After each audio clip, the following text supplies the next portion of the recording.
my talk. Here we go. How he said he living life as a gringo, where you question where you fit in every time you mingle. They say you do this with not enough that. My rapping is really bad. This life as a gringo. My guest today is a career coach. She has a podcast as well called the First Gen Coach Podcast. Carla Santamaria, how you feeling? I am great. How are you? I'm amazing. Thank you for asking. I mean, I'm so excited to have you on the show. I mean, I've been doing this whole financial literacy thing this entire month, and I've been trying to kind of mix it up with different types of guests in the world of coaching people on their finances and things like that. And I knew for me, I wanted to have somebody who also talks about the idea of people who are working those 9 to 5s, right? Because there is nothing wrong with working a 9 to 5 as long as it's one that you actually genuinely enjoy, you know? And I wanted to be able to give people the full end of the spectrum when it comes to kind of this idea of finances and how to improve them from different, you know, circumstances. And I'm so happy that I came across you, who literally, this is what you do. This is like your wheelhouse of like coaching people on how to, grow their careers and find their dream jobs and pivot and all of the above that I want to get into. So, I mean, let's first and foremost kind of start, for anybody not familiar, with what exactly a career coach is, because I feel like this is something that most people, especially in our community, have no idea that you know, people like this even exist that can help kind of guide you, you know? Yeah, absolutely. I mean, the whole idea of coaching in general is new to a lot of us. The whole idea of investing in ourselves, you know, in educating ourselves, in really having our own backs in that way and going to others for expertise and for knowledge, that's new. Yeah. But in terms of a career coach, so at least the way that I do career coaching, I define career coaching is that I help people with their mindset and strategy for their career. So really get clarity on what it is that they want to do and why. Right. You know, really help them level up, help them let go of limiting beliefs, you know, especially in our community. So many things like, if I want to make the world a better place, I have to be in this crappy job that pays me $28,000 a year. Yeah, you know? Yeah, like, so let go of limiting beliefs, really embrace their greatness, really reframe networking, because, again, people sometimes attribute all these negative things to networking, but networking is actually all about building genuine connections and having a support system. And so as a career coach, what I do is I help people reframe their careers and really sort of like look within and articulate their values and let go of their beliefs. And so my approach is mindset and strategy. So we have to work on mindset because, I mean, it doesn't matter how great your strategy is. If your mindset is down in the dumps, your strategy is not going to be successful. Absolutely. And this is particularly important for our community because when you talk about those limiting beliefs, you know, I kind of talk about this all the time, but these sort of generational curses that many of us have, you know, who are first generation, second generation, you know, our parents before us or our grandparents were in survival mode, right? So like for them, it was take whatever job is going to put food on the table consistently for you, right? And they kind of passed down a lot of that same trauma onto us, right? When it comes to college and all these different things, like play the safe route, you know, what field, what area of interest can you go into that is going to provide you with, you know, the quote unquote American dream, right? And now we're kind of realizing where, you know, now that I think we're in a bit of a more of a place of privilege, if you will, that we don't have to sacrifice our happiness. You know, I can remember my father every day just driving to work miserable, sitting in traffic for an hour there on the way home. You know what I mean? And I saw that and I was like, I never want that to be my fucking life. Like I refuse, you know, I'm not going to allow that to happen. But, you know, there are a lot of people who just, you know, need help, I guess, kind of being pushed out of this mindset. And they don't probably even realize that they kind of have this mindset of play it safe, right? There's this fear that comes along with it. I mean, for you, I know you weren't born in the States, but you grew up here in the States. I mean, how did you kind of overcome a bit of that yourself? Because I can only imagine your parents are bringing, you know, kids here into a whole new country. They're you know, in survival mode, right? They're just trying to make life better for you guys at that point. So how did you kind of get over that mindset? Yeah, I mean, so many things that you just said, I completely agree with. But especially, see, I was born in Honduras. I was raised in Miami, and my parents supported me the best that they could. My parents instilled in me the importance of education. You got to go to college. Hay que estudiar para salir adelante. You have to study to get ahead. And I internalized that so much that I found myself in grad school getting my master's. In the hospital.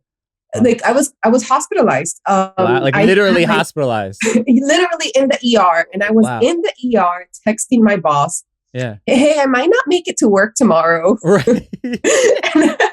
And I think part of me was, I think I was just in denial of the fact that it's like, listen, lady, you're about to get hauled off to surgery. You're not going to be at work tomorrow. But again, like I just have this mentality, so I work obviously at the school where I was studying. And after I got out of surgery, I realized what is the matter with me? Like I promised myself, I promised that I would never again kill myself for a job that would replace me. And as much as I loved that environment and they loved me, I was there for 4 years. It really, I keep in touch with many of the people there.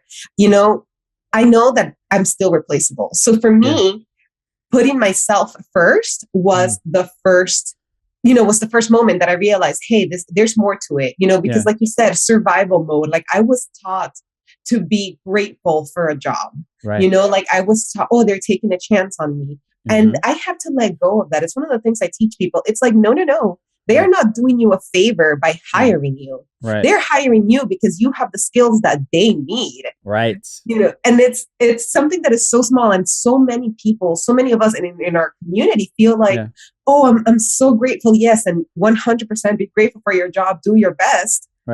And then at 5:01, go home. Right. Yeah. You're touching on a couple things that resonate for me, especially, in the entertainment industry, where it's this incredibly demanding field, and that is kind of the poison that they serve you, right? Where you should be grateful. There are so many other people who would kill to have your job, so like, just take the shitty pay that we're giving you. Just take the sort of, abusive hours and expectations that we're putting onto you, because you should just be happy to be here. And I love that mindset that you have, where it's like, well, no, actually, this is a partnership at the end of the day, right? Like I have something to offer you that you need, right? You need me in order to be, turning profits. You know what I mean? Like you need my skill. That's why you're paying me. And it was when I began to realize that is when I felt like I started feeling more comfortable using my voice and trying to create more leverage for myself to negotiate terms that I felt, were fair. But it's hard. Like it's really hard. People really make you feel like there are no other options out here, in this world. Yes, exactly. And what you said about a partnership, again, this is why I talk about mindset and strategy. One of my favorite parts of my coaching practice is doing interview prep, because a lot of the time, especially I work with first gen women, predominantly Latinas and women of color. And it's, and interviews can be very like hard experiences, I've had friends who have straight up been called ghetto at their job interview. I've had friends who, the person interviewing them has said, why do you think you made it out of the hood and not your sister? So first of all, like there's very real wounds and workplace trauma that comes with being first gen in the workplace, but also you as a candidate have skills that they need. And so this is what I tell. It's like, well, we're here for an interview. And it's like, the first thing you need to know about interviews is that interviews are a two-way street. Put them through the ringer, ask them, hey, how do you support the well-being of your employees? What does work-life balance mean to you? How do you retain your best talent?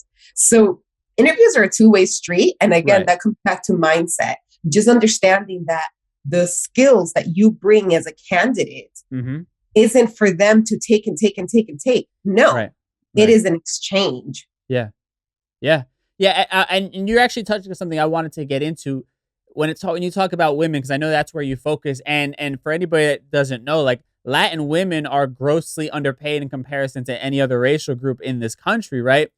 And you wonder what this is. I mean, there's obviously you talked about, man, things that they're fighting against when it's like this racism that literally, follows them, and the interpretation that some of these bosses have of like, oh, you're ghetto, or what, oh wow, you're one of the good ones type of thing, right? Which shows this this like preconceived notion, which is already like a strike against you, probably the second they see your last name pop up on an application, right? So, I mean, let's dive into why do you kind of think there is this such a huge wage gap when it comes to women? I mean, I know imposter syndrome is probably part of that as well. I mean, let's kind of, talk about all of that if we can a little bit and dive into that topic. I am so glad you asked me that because it is literally my life's mission to close the Latino wage gap. I love so everything that I do comes down to this because I found myself having the courage to ask, do I make as much as my colleague who has literally the exact same job? Yeah. And after months of talking to HR, they basically told me no. And so that's when I realized I have to value myself more than that job that I loved and I moved on. Wow. And and again, why does that happen? Because again, okay, first of all, there is individual factors, but then there's also systemic factors. Like people talking about what you get paid is still taboo. Sure. And that has been a purposeful action, so that people don't know. Also, in the past, one of the standard questions was, what do you currently make? And actually, I was just in this conversation yesterday with some, so what do I tell them what I currently make? And I'm like, that's none of their business. Yeah. If somebody asks you that, you say, I would like to focus on my skills and the value that I add to this company. Right. You never disclose what you currently make because that is, and again, even when I graduated college, less than 10 years ago, I was still asked that, what do you currently make?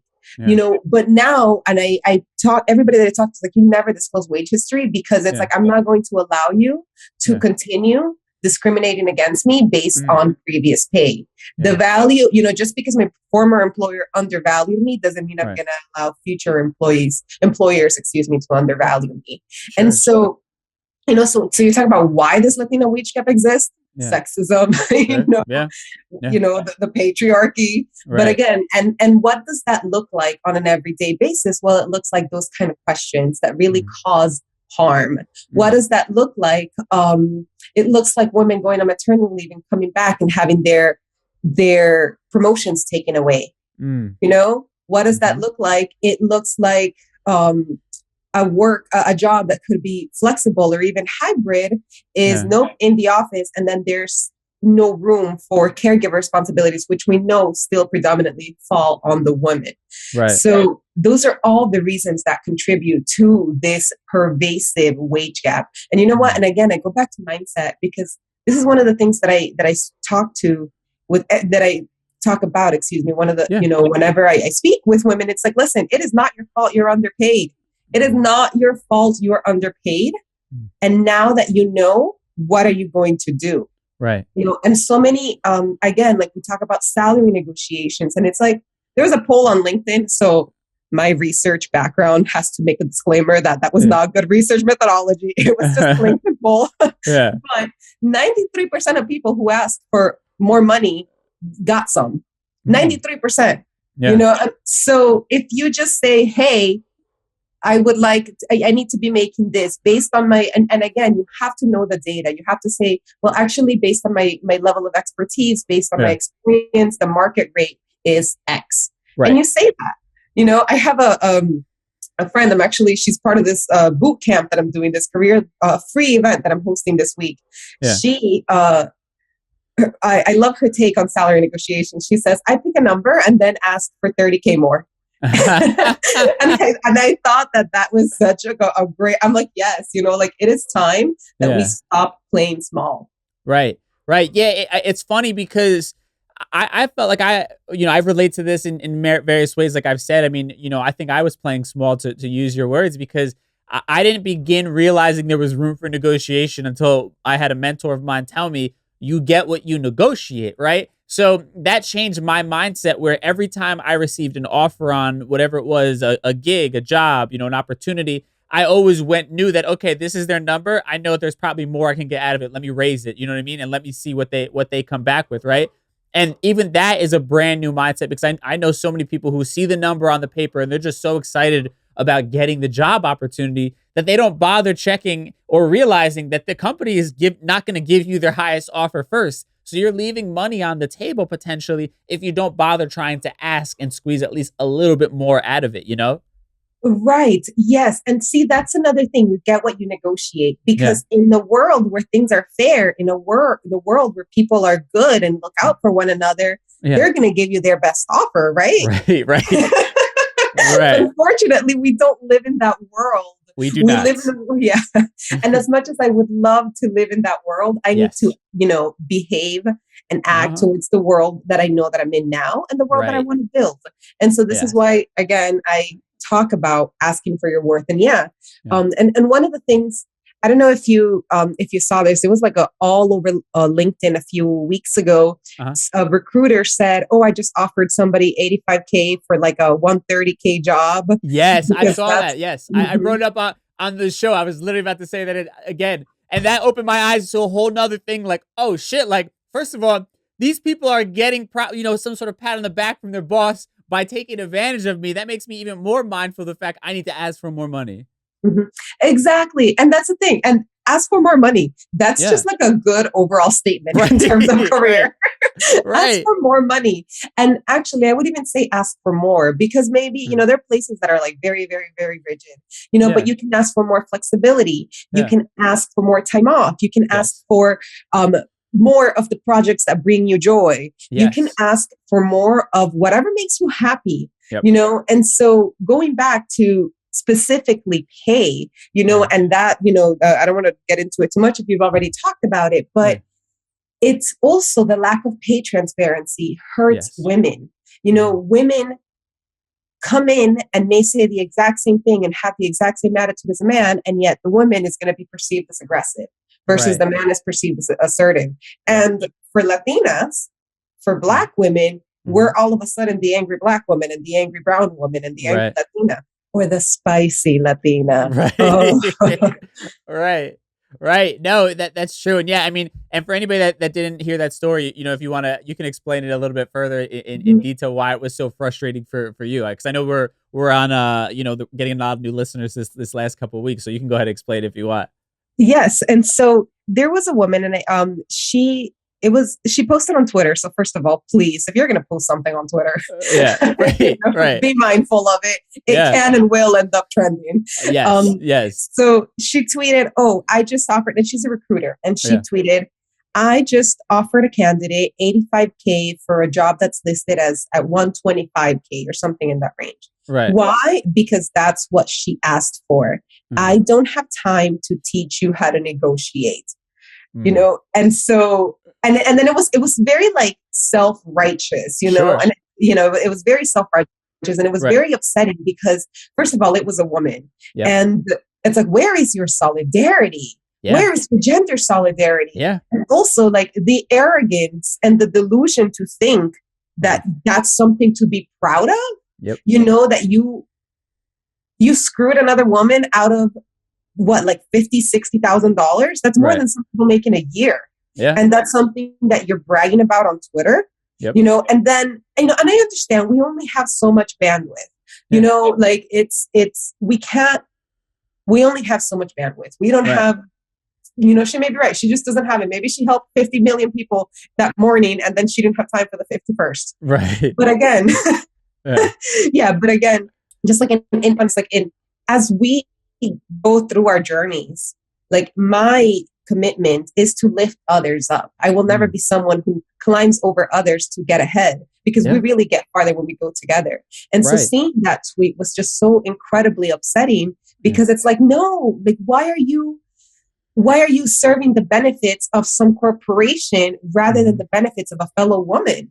Right. Well, and it just shows you, you have people, this goes back to what we kind of started with, like that drink kind of the proverbial Kool-Aid, if you will, right? That forget that they themselves are replaceable, that they themselves are just a body for this company, and that if an opportunity to hire somebody younger and for less money comes along that could do the same thing as you, they're going to take it if it means they're going to put more money in their pocket, right? Like, you're doing all of this stuff and thinking that, you are kind of like, untouchable. But with these companies, they don't give a shit, right? Like, layoffs happen all the time. You know what I mean? Like, they have no problem doing this stuff to save their own bottom line. And that's why I kind of had to reframe my own mind of like, it's a partnership, right? And the second that it starts becoming less beneficial to me, like it's not a 50-50, benefit for me anymore, that's when I have to start asking for more or move on from it. When I feel like I'm, contributing more than what's being given to me,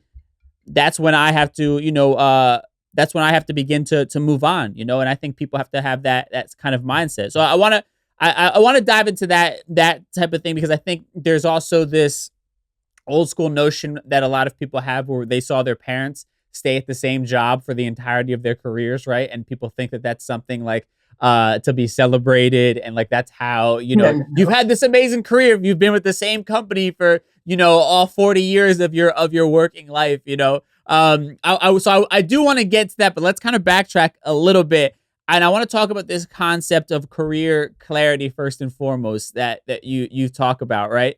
Explain exactly what career clarity is, because I feel like that's kind of the starting base when it comes to people really figuring out what exactly would make them happy. Yes. And that's what it comes down to, helping people figure out what it is that would make them happy. Yeah. And so I asked this question. I was like, listen, if somebody were to offer you $200,000 a year to sell fake medicine to old people, would you do it? Yeah. And so most, the people that I coach are good people. They tell me no. They tell me no. And so obviously, obviously money is important. Making sure that you are getting paid your worth, making sure that you do your market research, making sure that you ask for more, like we just talked about. Absolutely 100% important. But also, what else? What kind of projects are you working on? Are you being creative? If that's something that you value, or maybe are you having stability if that's something that you value? What is the culture like at that organization? And I don't mean culture like pizza parties. I can buy my own pizza. But I mean, what is Starbucks gift cards and all these stupid things they throw at you? Yeah. Right. Really, that's not culture. That is, that is a parting gift at a kid's birthday party. Right. Yeah. So what's the culture? For example, one of the things that is super important to me is learning and growth. So I need to ask about the culture of learning and growth. For other people, their important career value is flexibility. So like, what is the culture regarding flexibility? Can I work, some early hours and then take a bit of a longer lunch to go pick up my kids from school and then work a little bit later? So that is something that's important to them. Let's see, is mutual respect. Again, we have to think about these. How do you want to be treated? And also, what does respect mean to you? And is that aligned with what it means at the company? Because we know that respect is cultural. I mean, we know that it's things like eye contact. We know that it's things like feedback. Speaking truth to power. Is there, is that aligned with your definition and the company's definition? Also, what about your team? What relationship do you have? Does everybody work independently and you thrive off of that and you love being an individual contributor? Great. Yeah. Or do you want to collaborate? Do you want to work? If you're in marketing, do you want to work with L&D, or do you want to work with comp, or do you want to work with HR? So really figuring out what it is about your career that you value is the key to clarity, And so again, I always go back to, yes, we all want more money, but we also want more happiness, and we live in a world in which we are in a career. And see, that's another thing. Yeah. I've been, sometimes wanting a career gets a bad rap, I mean, think about all the rom-coms from the 2000s. Think about all the Hallmark movies from now. All right. It's always, the villain is always some like quote unquote high-powered career woman. Like, why is that a bad thing? Let her do her thing. Right. Yeah. Because they try to make it like, oh, she has no balance. She has no time to do anything else. This, that, and the third, right? And they make it seem like there's this punishment for being driven, and wanting more for your life, when the reality is like, no, you could find a job that you still can be driven and enjoy working your ass off at, but that also still allows certain concessions that makes you be able to enjoy life a little bit as well, right? Like you talked about with a hybrid schedule, right? Not having to go to the office 1 or 2 days a week, not have to go to the office maybe every Friday. You get to work from home. Like that kind of alleviates certain stress and gives you a little bit more freedom in your life, right? And I think a lot of people don't realize that there are certain concessions that could happen, in potential jobs. And I think that's the other thing is that we all think that it's the same way everywhere else, right? We all think, oh, well, you know what? It's not better anywhere else. It's kind of like the devil that right? Like it's like, I'm comfortable here. I know where the coffee machine is in the break room, and I'm good. It's probably not much better anywhere else. And most people don't even bother trying, So what do you kind of say to people who are in that way where they're just super comfortable? They know they're unhappy, but like they can't seem to find the motivation to at least begin to see what's out there. I can't. So it's taken me, it's just that the world is limitless. There are limitless opportunities. And so I come back to, it's not either and, it's both right. And. It's either you have, like a nice boss or you get paid well. It's not either you're helping people or you get to spend time with your family. It's not either and, let go of those limiting beliefs. So this is why I talk about mindset. And one of the key things that I focus on is really like understanding, asking ourselves, like, why do you believe that? Right. And so maybe because all of your friends are in jobs that are mediocre and it's like, oh, well, it's not that bad. Like it's fine. It has its days. It has some good days, but you deserve to be happy. You know what I mean? Like if you're in a career where you are just like, so, you deserve to be happy. You deserve a fulfilling career. You deserve to figure out what it is that you love and understand that you can have what you love. Right. And, yeah. Go ahead. Oh, no, I think you had something else you want to say. Oh, yeah. And again, like it's not either and. And again, like I've worked with so many women in like the nonprofit field who have this almost like martyr mentality. And again, we didn't wake up one day and decide I'm going to be a martyr. We've been fed all this society, like, oh, as a woman, you have to take care of others and you have to do this and you have to do that. And like, oh, but if you take a day off, your team is going to suffer.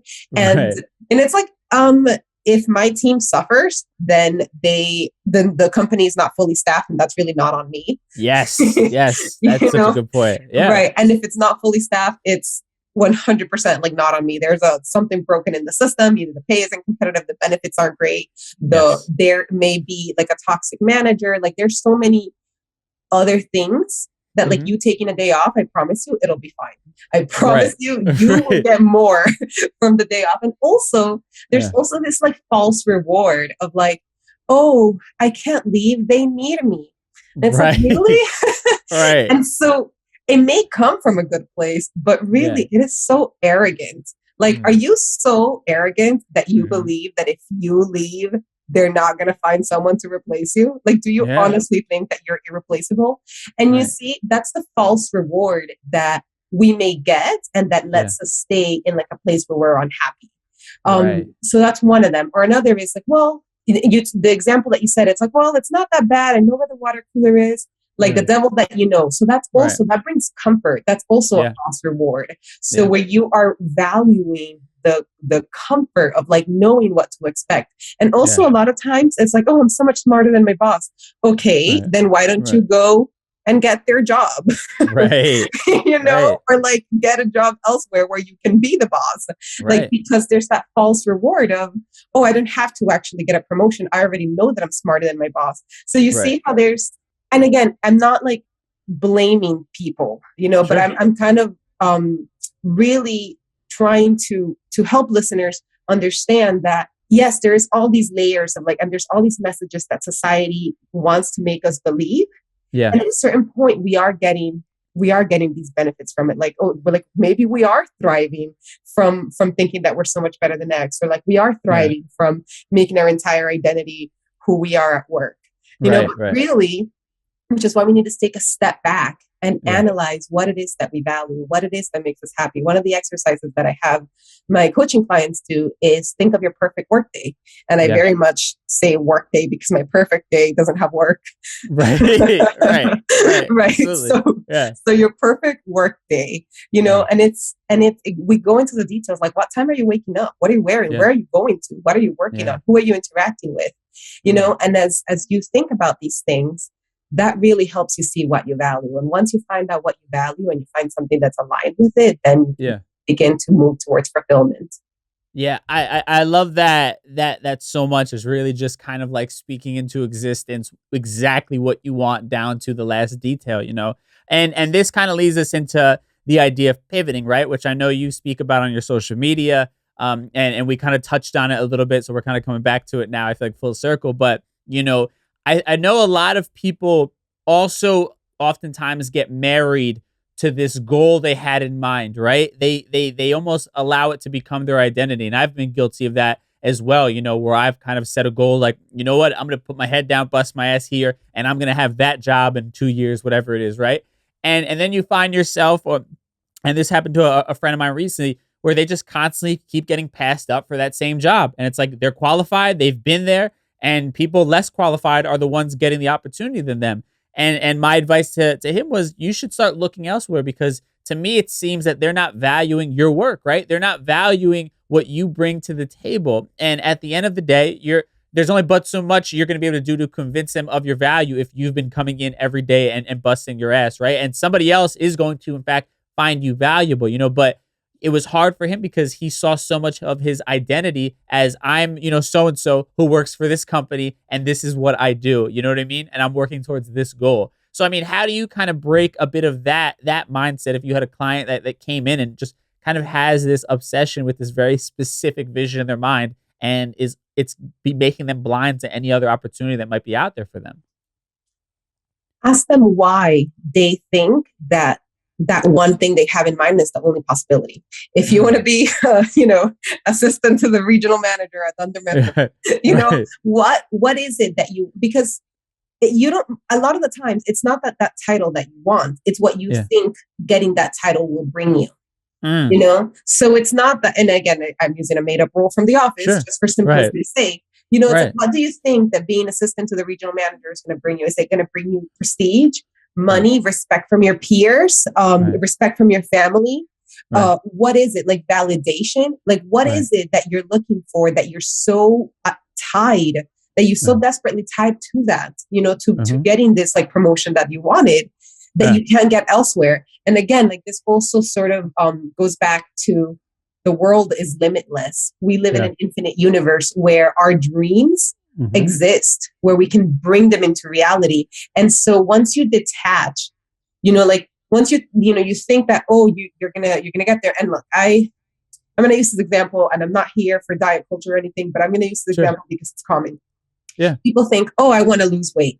And it's like, all right, well, and then they think that once they reach that goal, all of their problems are going to be solved. Like, I'm going to be like this super amazing person that like runs by the beach and does yoga. And it's like, well, like, what is it about that you want actually, you know, because a lot of the times it's not, and bringing it back to careers, it's like, what is it, you know? So, and again, also detaching. I, as I shared before, very early in my career, ended up in the hospital and realized that career isn't everything. But here I am being a career coach, because guess what? Career is something. I completely believe that what we do on a 9 to 5, what we do for 40 plus hours a week should bring us joy. You know, now it shouldn't be the only thing that brings us joy. Like, who are you outside of your career? So When people ask me to submit a bio or like introduce yourself, I say, I'm an immigrant. I was born in Honduras, raised in Miami. I don't usually start with, I am a career coach, because I am so much more than that. My identity is not my career. And so I really, it's trying to understand what this person is hoping to achieve and really what are they afraid of, which is uncomfortable. You know, like this is, you know, it's because really understanding, like a lot of people who tie themselves and like tie their entire identity and marry themselves to a job, Yeah. They may think that they're not worthy if they're not, oh my gosh, like Luisa, right? Yeah. I think I'm like in Right. Encanto, I'm pretty sure I'm worthless if I can't be of service. Yeah. You know? Yeah. So a lot of people have that fear, Right. and then they tie it to their career. And so we go back to what I said about being like martyrs to our careers. We didn't just wake up one day and make that decision. We've been taught to embrace that identity. Right. And you're hitting on something so profound, especially, this is something I had to come to terms with when I used to work at the Breakfast Club, and I left the Breakfast Club, right? And it was this really high profile gig. It's a big radio show. I'm on camera and all this and all the things. I'm talking, blah, blah, blah. But it no longer made me happy. And I had to think to myself, I haven't been happy for a long time. Why am I still here? Why am I still doing it? And I had to realize I liked all that came along with being able to say, I'm Dramos who works at the Breakfast Club, right? And I had to check myself that's not a reason to put myself through being unhappy day in and day out, because I get to have the pats on the back that come along with somebody thinking it's cool that I have this job, right? That they're impressed that I have this job. And I think, again, to your point, we allow these things to become so much of our identity, and that even though we're miserable, we feel like, oh my goodness, I can't not do that. That'd be like cutting off my arm. And the reality is that's just a made up thing that you have, in your head, Yeah, exactly. And I love that. What the example that you shared, like it's the things you love what came with it. You love the rewards, and whether they were real or false, but then at one point you have to love yourself more than whatever it is that's causing you all this unhappiness or whatever. It's like, no, I need to put myself first, and I need to understand that I can do this. And you see, even saying that, putting yourself first, like as a Latino, no, it's like, how many times have we heard family first? Right. So really it almost feels taboo to put ourselves first, because we've been taught family first. And we've been taught, like your mom, your sister, your dad, your brother, everybody else. Right. But no, it's okay. It's safe to put yourself first, and it's okay to work towards building your dream career. Yeah, no, absolutely. And that kind of lends itself to what I wanted to get back to, like that idea that so many people think that, they saw their dad or their mom work at the same job for decades upon decades. But again, that's, that's not something to be celebrated, because you probably lost a bit of yourself in that. You probably allowed that job to become your identity, when you probably could have used the skills that you had, the resume that you had of having whatever job it was for 10 years to get a higher paying job with a bigger job title possibly at another place, right? Another place would have been happy to have you based upon the experience you had there, So that's kind of, I love that you talk about the idea of the pivot. That's something that I'm so big on, when it comes to life and being able to recognize opportunities and not getting married to one idea, and allowing yourself to just, go where is going to make you happy, and don't get caught up on just feeling like you have to be one thing for the rest of your life, And another thing that I really loved that you talked about was the idea of recognizing talent, right? A lot of people will say, I have no talents, right? Because we assess it as like this idea. I don't play an instrument. I'm not like, the class clown who makes everybody laugh. I'm not like the person who was great at writing essays or something like that. So I have no talent, right? So when you're working with clients and they kind of talk about those kinds of things, so that's a very common thing for people to say who don't have these outward facing talent, necessarily that everybody would recognize. How do you make them realize that each and every one of us do have a talent, whether it's, something that's incredibly obvious to everyone or not? How do we kind of get over that mindset that we tell ourselves, I don't have a talent that I can apply to a job somewhere? Okay, so I love that so much, because I go back to like my super nerdy, like researcher thing, and so I have a process, and I haven't figured out a less nerdy way of coding it, but the process that I used to code data in grad school was called data coding. And so I do data coding. Like I talk to my clients and I just say, tell me some things that you're proud of. It's like, well, I was the only one that was able to connect with a couple of families in this program. And it's like, all right, so why are you proud of that? Well, because we were able to connect them with services and this and that. And then, and then they start talking about the impact they had.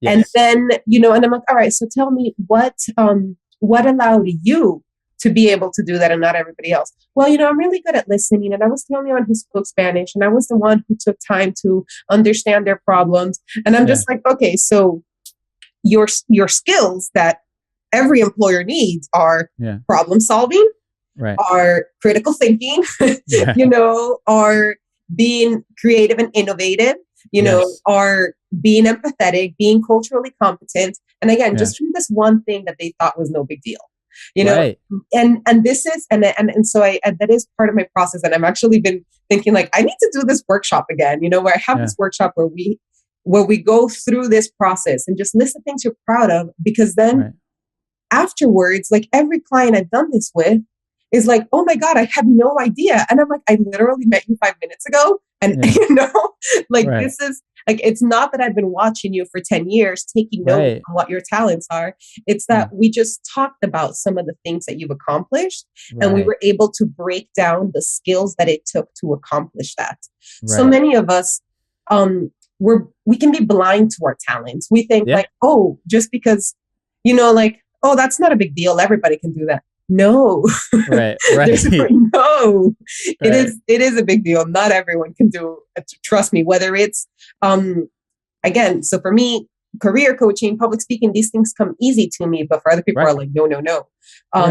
Or I somehow like, I look at Canva and I'm just like, how do I make a flyer? And it's like when somebody else can do it in 5 seconds. So the skills that take you, the things that take you maybe 10 minutes to accomplish or an hour to accomplish may take somebody else a week. And just because you do it so quickly, it's so second nature, you can be blind to it. So the people who say they have no talent, honestly, they just need to start writing down the things that they're proud of and what skills they use to accomplish that. I love that. And also because I also feel like in our community, our parents, have a very rigid way of thinking, right? A lot of times, there's a lot of interesting kind of, I feel like, sheltering that happens in the Latin community, especially those who immigrate here, and they start over. We find ourselves kind of immigrating to areas that have others that are exactly like us, kind of have similar stories, right? So we kind of exist a bit in a bubble, especially the older generations, So I know for me, I never felt super talented because my parents couldn't recognize my talent, right? I couldn't sing or something like that, or I couldn't draw or paint a beautiful painting that it was very obvious, like, oh, wow, that's like better than what the normal person could do. You know what I mean? But so it made me very self-conscious for a long time of not knowing what I was good at, what was the thing that I should be pursuing. And it's really sad when you think about that. And for a lot of people, that's why they have this mindset, because we often think of talent as this very obvious thing that just you look at somebody and it screams what they're talented at, right? You see them do something and it screams that. But the reality is people are talented at communicating with one another, right? Empathizing with somebody is a talent. The ability to connect with somebody is a talent. And those are not finite things that we can sit there and like write down on a piece of paper type of thing, right? Like those are really things that you have to just realize are innate and really innate to you as far as coming naturally. And I love that that's what you said, like what comes naturally to you, right? And that is a talent. You have to recognize that anything that comes easy to you, that in fact is a talent. That's something that should be celebrated. Yes. Oh my God, absolutely. And it's so interesting. You are the first person I hear who shared almost the exact same example of what I thought talent was, because I thought that talent was the things that you do at a talent show. Right. I thought that talent was singing and playing piano and playing guitar or, even like drawing. And I'm like, well, I can't do any of those things. So therefore I have no talent. Yes. And I think back, like I am really grateful that I had a mentor in my life who I told her, oh, I don't have a talent. Like, I don't have any talent. And I was thinking like, because I'm not going to sing.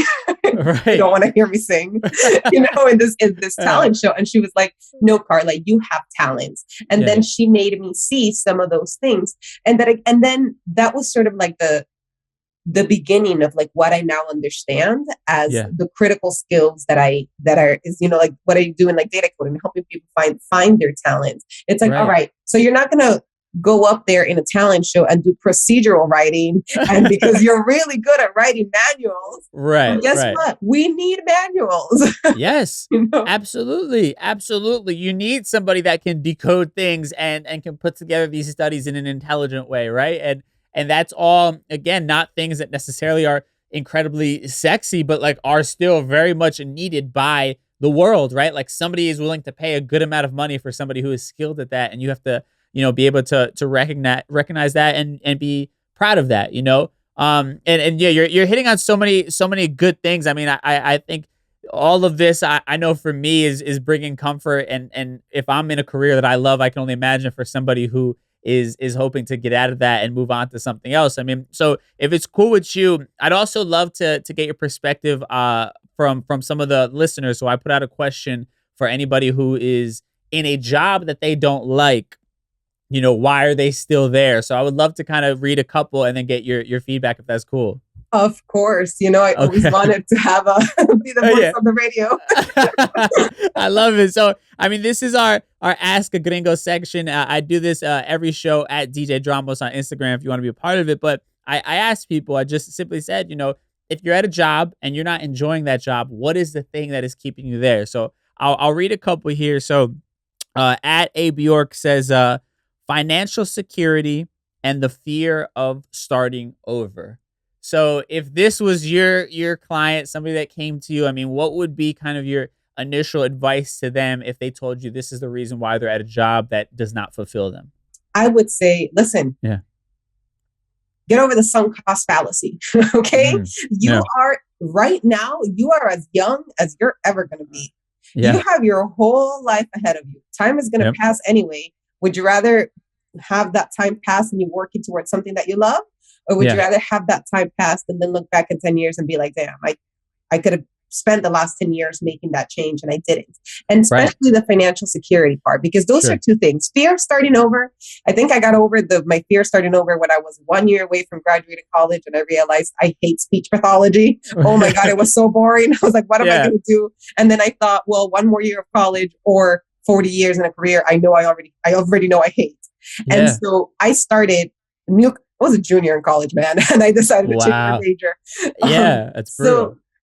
So you can start today, towards building the life of your dreams. And now let's look at the financial security part.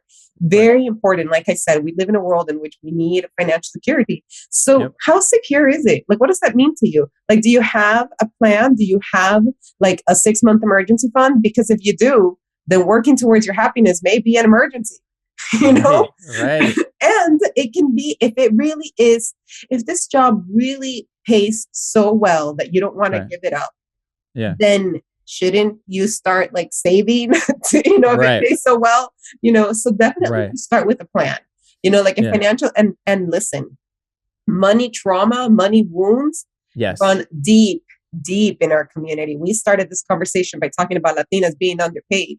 Okay. Yeah. So money wounds are real. Yeah. So heal those, start making a plan and understand that you're happy. You deserve to be happy today. It doesn't matter if in your career, 5 years, 10 years, 20 years, you're as young as you're going to be. And you deserve to be fulfilled for, you're moving forward. Absolutely. I that's such a great point. Because if you're getting paid so much, then what are you saving that money for, if not to do something that makes you happy, right? Like, isn't that the point of accumulating wealth, is to be able to put it away and then invest it into your own happiness, right? So it's kind of like this double negative almost, if that's the way you're looking at it. So I think that's great advice. I want to read another one here at Bren J Life Coaching, and she says, I just returned to a job after resigning 14 months ago. I'm back because the extra income is allowing me to help with bills again and not be at home stressing over them and how my thought purpose wasn't working out.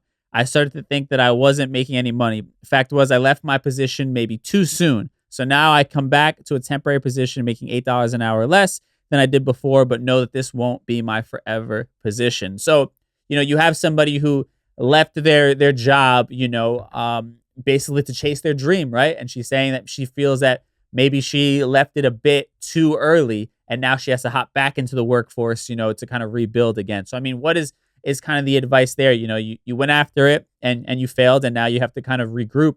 What do you kind of say to that person and help them put together a plan for that? Well, first I would say congratulations on being brave enough to pursue your dreams. You know, like, yes, you know, I want that person to pat themselves on the back and say like, yes, wow, I did that. And then mm, start listing all the things that they learned from it, you know? right, And it's like, well, so now so too soon. Why? Because maybe you right, didn't have enough money saved, or yeah, because you didn't have a solid plan, or yeah, because you didn't have different things in place. Like, yeah, what do you mean by too soon? You know, and right, like really think about that. It wasn't a failure. It was regardless of how catastrophic it was that they ended up yeah, going back to their job, yeah, there is a lesson there.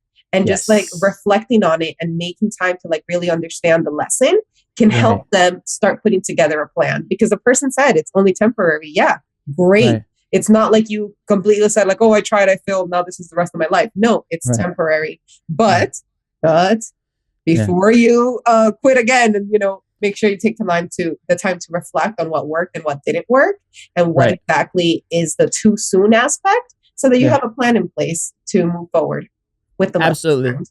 No, I think you're spot on there. I mean, I think it's only a failure if you choose not to learn something from it, right? Like Exactly. that's the only time that it's a failure, because this is perfect, because it shows you what didn't you do that you needed to do in order to make this dream a reality, right? And the truth is, there's no shame in this, because you're just going back to what you were doing before, right? So like, if had you have never gone after your dream, like you would still just be in the same exact job, right? So at least you could say you went after it, and at least you could say you're in a better position because you've learned something that will help you, possibly make your dream come true that much easier, So I love that. This is definitely a great thing for anybody who took a chance and it didn't work out. Like, nothing breaks my heart more, or to be honest, makes me more frustrated than people who try something one time and they're like, yeah, I gave it a shot and it didn't happen. So I had to move on from it. I had to be real about it. And it's like, no, you chose not to learn anything from that situation, Yeah. right? Like there's nothing wrong with having to take a couple steps back after you just jumped forward, right? But then to completely just walk in the opposite direction, that's where, to me, you're kind of, really disgracing yourself to a degree, I feel like. Yeah. And that's also one of those false rewards. It's like, Yeah. well, I can say I tried, you know, like, Right. don't say I didn't try. I tried. Yeah. Right. But, you know, what is it with the light bulb? Oh my God. You know, Right. Which one? 10,000. Yeah. Yeah. Thomas Edison had 10,000 failed experiments, Oh, you yeah. know, before he discovered and, you know, made a functioning light bulb. Yeah. So the only failure is when you stop. Everything else is just Yep. gathering information. Absolutely. All right. So last one I want to read here at Nicolosa_Vega. She says, I love my job teaching high school. I hate my current school. I work with a bunch of white, ignorant people who say racist shit daily, but the pay is the best around, and I like the kids that I work with. What would you say to her as your client? Ooh, that one's a toughie, Yeah. because it seems that a couple of her values are at odds with each other. You know, she Mm. loves the kids. And that, I mean, again, like, I was an educator at heart. I Yeah. just finished a Yeah. conversation about that. I thought my only 3 career experiences were doctor, lawyer, teacher. I'm an Right. educator at heart. So I very much understand the how much what it is to love those kids, you know. Yes. But again, find out which is more important to you, Yeah. and then at some point you have to love yourself more, you know. Yeah. So it's like, well, how are we going to handle this like racist people at Yeah. you know, at the school? Right. You know, it's like, well, am I going to choose to say something, or is that going to put my career in jeopardy? So again, so like, am I valuing the financial stability more than I'm valuing speaking truth to power?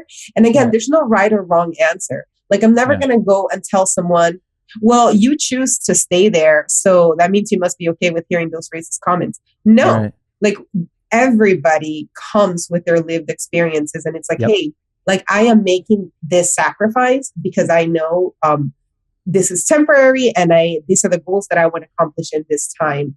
You know, Right. so really defining your values and defining your boundaries. If a person wants to stay there because the pay is the best and she loves the kids that she works with, you know, Yeah. then maybe see if she can create some boundaries around the people who are saying things like that. You know, and again, not everyone is going to have the personality to say, what do you mean by that?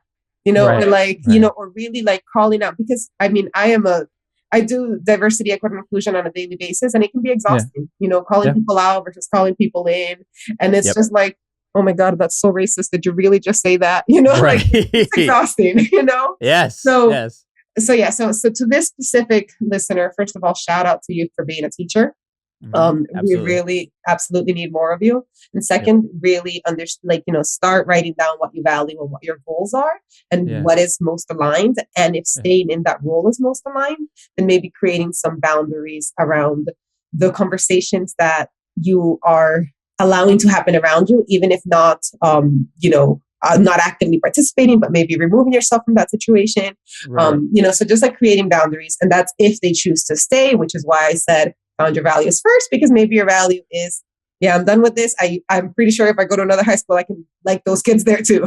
Right. So find your values and then create boundaries to protect yourself. And this leads me, this actually reminds me of something you were talking about earlier of like this tendency in our community, especially women, to be martyrs, right? Like that's kind of a part of this terrible machismo culture that like we're trying to shed, where women we're taught that's the role you have. You are there to serve. That's the only way you are valuable is to be of service, right? Like, make yourself valuable to a husband, learn how to cook and clean so that somebody's going to want to marry you. That's your goal in life, right? And like this terrible patriarchy that we've all kind of grown up hearing. And I think to me that's what was coming to my mind as I read it. Obviously not in that same circumstance, but this idea that you're almost putting the kids before yourself, right? And while that's commendable and that's a beautiful thing to care about kids that deeply, and the sad reality is most teachers don't have that, so you're a rare breed and it's a beautiful thing to hear, you also have to think about your own mental health at the end of the day as well, right? Like, I can only imagine going into an environment that feels hostile day in and day out, like you said, even just talking about it and teaching people the right way, it's exhausting, so that would be, the question I would pose is are you becoming a martyr for these kids at the expense of your own happiness? Yeah, exactly. And that's, I talked about leaving my job, and I said it before, and I think I'll say it again. I had to love myself more than I loved that job. One of the hardest things I've had to do was leave a job that I love. And so maybe that's what she needs to do. Again, it's like what, 60 characters on Instagram? Right. We're making a lot of assumptions here. Sure. But it's, again, if you choose to stay, know that is a choice. All right. Right. Everything that we do is a choice. But if you can find someplace else that pays better, or that is more aligned with what your values are, then love yourself more than a job. And that doesn't apply to her. That actually applies to all of us. No matter how much you love your job, if there is something that is making you deeply unhappy, you need to love yourself more than you love that job. And you deserve to be happy and fulfilled. Yeah. And last thing I want to say, because you kind of touched on, I feel like it's something that's so important because a lot of people bring up the idea of finances, right? But, money obviously is important. We all need it. We all need to survive. We all need to eat. We all need a roof over our head. We have to take care of our family. We want to have to be able to enjoy life, all of the above, right? But at the same time, we can't allow it to be something that rules us, right? Like money is supposed to be a tool, and I'm saying this for myself as well, like a reminder to myself, because at times I can get caught up in these types of things as well. But I think for me, what's been helpful is asking myself, what do I have to sacrifice to get that pay bump? You know what I mean? Like, what am I sacrificing to add that extra $1,000 a month to my paycheck or whatever it is, right? And is it worth it? Like, is the $1,000 the value that $1,000, let's say, is bringing me each month? Does it outweigh what it takes away from me, to have to work that job if it's something that I don't necessarily like or something that de-energizes me? And I think that's what people have to kind of begin to look at as well. And I think we've seen a bit with the pandemic. There's been a bit of an awakening, I think, for a lot of people. But, I think you have to just recognize, again, that money is a tool. And you can easily subtract something out of your life and make up for that money that you're scared about losing, right? And maintain your happiness. Like if you took away eating out, maybe twice a month, and that made up for the extra money that some job is giving you, for the sake of example, that means that you're valued your happiness a little bit more. And I feel like that a lot of people don't necessarily recognize that sometimes, like this idea of addition through subtraction almost, Oh, yeah, absolutely. And so one of the first things that I would say is to make sure that you quantify your hourly rates. Like if you're making, like X amount of money working 35 hours a week, solid, full pay benefit, 35 hours a week. And then you can get like a 30K bump, but you're working like 60, 70 hours a week. And I'm like, are you really getting a raise though? Right. Like, please make sure that you divide what you're paid by how many hours you're working per week, because that really may seem, that really may open your eyes to how much you're actually making. And it's like, man, and then that kind of brings us back to like, what am I sacrificing for this? And it's like those 20 extra hours a week. I think that's a lot of hours, and that's a part-time job. Right. That is, so that's a lot. And so again, which brings us back to like values, are you sacrificing time with your family? Are you sacrificing time like staring at a wall? I don't care what your hobbies are. You can stare at a wall in your free time if that's what makes you happy and you value that hobby more. Like, like it's sometimes people think like, oh, I want to spend time with like my family or with my friends. And that's great. But like sometimes I just want to spend time at home reading, Absolutely. Or with my plants or whatever it is, or simply just like having time where I am not booked with something, and again, figuring out what your values are, like figuring out, okay, does making X more money mean I can go on X number of vacations more? Great. But does this company support a culture that allows people to take time off? So like asking about, so if you value vacations, by all means, like go live your lavish life. Just make sure that when you're interviewing, you are setting, you're setting that expectation. Like, tell me about the culture, like how you ensure that your employees use their time off benefits. And maybe they'll tell you, hey, actually, we pay any excess time off at the end of the year, so no one takes time off. And that, it's like, well, if you value time off, then you need to run. So really, it does come back to like being aligned with what your values are, not just in your career, but in your life, and making sure that there's alignment between your personal values and your workplace values, and that you are building a career and a life that is in alignment. Yeah, I love that. I think that's such an amazing way to end, Carla. I appreciate you. I think this is just such incredible practical advice, for anybody who just, cause, we all go through these thoughts and these questions at some point throughout the course of our lives, and it's important to have this sort of information out there, particularly for our community, who, it has been so underserved in so many different ways, be it knowledge or economics, it's important for this type of information and this awareness to be, put out there throughout, so that the future generations can kind of, start demolishing some of this trauma that we've all kind of inherited, inadvertently from our parents or our grandparents. So thank you so much for the work that you're doing. I mean, where can people follow you on Instagram and all that? Where can they get involved if they want to book a coaching session with you? Let them know, give them all that information. Yes, absolutely. I am most active on Instagram at Carla, the First Gen Coach, and I have all the links in my bio. I have an event this week. You can still register. Hopefully, it's almost at capacity. So if you're interested, register now. The replay will be available for a limited time. I also have my calendar there where you can book a coaching session, and it can be resume help, interview prep, or general strategy. Especially if you're thinking about a pivot, we can do some of this alignment.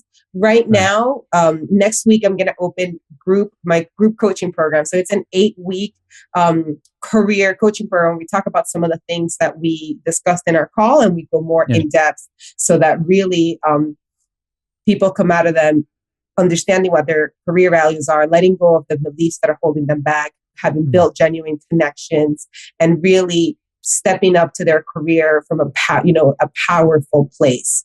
Yes. I love it. Well, Carla, thank you so much once again. It's been a pleasure having you here on the show, and we'll definitely have to have you come back and talk about this at some other time in the future. All right. Great. It was so great to be here. Thank you for having me. Of course.